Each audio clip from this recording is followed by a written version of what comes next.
এসব বলে মামলা দিয়ে তাকে জেলে ঢুকায় দেওয়া হয়েছে। এবং এগুলো প্রত্যেকটার পেছনে অর্থনৈতিক স্বার্থ রয়েছে, না দিলে স্বৈরাচারের দোষর হয়ে যাচ্ছে। সাম্প্রতিক সময়ে দেশে মব সৃষ্টিকারীদের উৎপাত লক্ষণীয়ভাবে বেড়ে গেছে। এটা দুঃখজনক যে অন্তর্বর্তীকালীন সরকারের পক্ষ থেকে এই মব সন্ত্রাসকে প্রেশার গ্রুপ হিসেবে আখ্যা দেওয়া হয়েছে। এর আগে এই মব সন্ত্রাসকে মব জাস্টিস বলার চেষ্টা করা হয়েছিল। এমন ঘোষণা মব সন্ত্রাসের সাহস এবং প্রেরণা যোগাবে বলে আমজনতার দল মনে করছে। আমরা আরও মনে করি যে সরকারের এই দায়সারা বক্তব্য, দায়িত্ব পালনে অক্ষমতা, রাজনৈতিক দলগুলোর হেয়ালিপনা এই মব সন্ত্রাসের পেছনে দায়ী। গতকাল চট্টগ্রাম বিয়ের অনুষ্ঠানে মব সৃষ্টির ঘটনায় প্রকাশ পেয়েছে যে এই মবসমূহের পেছনে চাঁদাবাজি জড়িত। চাঁদা না পেলেই তাকে একটি নির্দিষ্ট দলের দোসর বানিয়ে দিয়ে হামলা করা হচ্ছে। গুলশান, ধানমন্ডি, কলাবাগান সহ দেশের নানা জায়গায় এইসব মব সৃষ্টিকারীদের আটক করা হলেও বৈষম্য বিরোধীর সমন্বয়ক সহ বিভিন্ন দলের পক্ষ থেকে মব সৃষ্টিকারীদের ছাড়িয়ে নেওয়া হয়েছে।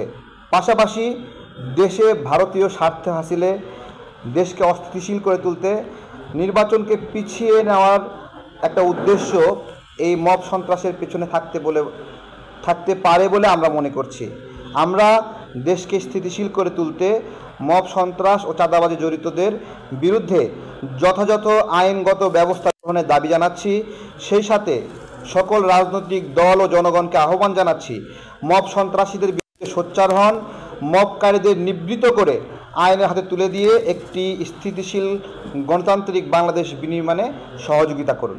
এখন এই মব সন্ত্রাসী, বৈষম্য বিরোধী কেউ যদি বিয়ের অনুষ্ঠান করতে চায়, ওদেরকে কি খাজনা দিয়ে বিয়ের আয়োজন করতে হবে?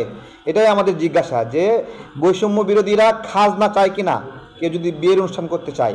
চট্টগ্রাম বিশ্ববিদ্যালয়ে ছাত্ররা না, মব সন্ত্রাসের একটা অংশ, তারা বলছে ভিসিকে তারাই বসাইছে। তো কিছু মব সন্ত্রাস যদি ভিসিকে বসায় বা এই ধরনের ঔদ্ধত্যপূর্ণ কথাবার্তা বলে, এটা শিক্ষা প্রতিষ্ঠানের জন্য একটা লজ্জাকর অবস্থা। উনি যে ওখানে দায়িত্ব পালন করছেন, কিভাবে করছেন, আমরা নিজেরাই লজ্জা পাচ্ছি। কারণ এই গণ অভ্যুত্থানে আমরা সক্রিয়ভাবে ছিলাম। এইভাবে এর আগে দেখেছি একজন শিক্ষক হার্ট অ্যাটাক করেছে, স্ট্রোক করেছে, এরকমও ঘটনা ঘটেছে। হ্যাঁ, যখন যেখানে ইচ্ছা হচ্ছে কেউ পিছন থেকে কল কাটি নাড়ছে, কিছু টাকা দিচ্ছে, ওই প্রিন্সিপালকে সরায় দাও, অধ্যক্ষকে সরায় দাও, অমুক অফিসারকে সরায় দাও। এবং এগুলো প্রত্যেকটার পেছনে অর্থনৈতিক স্বার্থ রয়েছে। অর্থ পেলে সে হলো ভালো, আর অর্থ না পেলে সে হলো স্বৈরাচারের দোসর।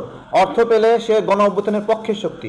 বগুড়া জেলায় যেদিন এনসিপির প্রোগ্রাম দিল, সেই প্রোগ্রামের সময় বগুড়া জেলায় একজন আওয়ামী লীগ নেতার কাছ থেকে 7টা গাড়ি চেয়েছে। সে 3টা গাড়ি দিতে রাজি হয়েছে, 4টা গাড়ি আরও দিতে পারবে না। এরপরে তাকে আওয়ামী লীগের দোসর, সন্ত্রাসী, গণ অভ্যুত্থানে হত্যা চেষ্টাকারী এসব বলে মামলা দিয়ে তাকে জেলে ঢুকায় দেওয়া হয়েছে।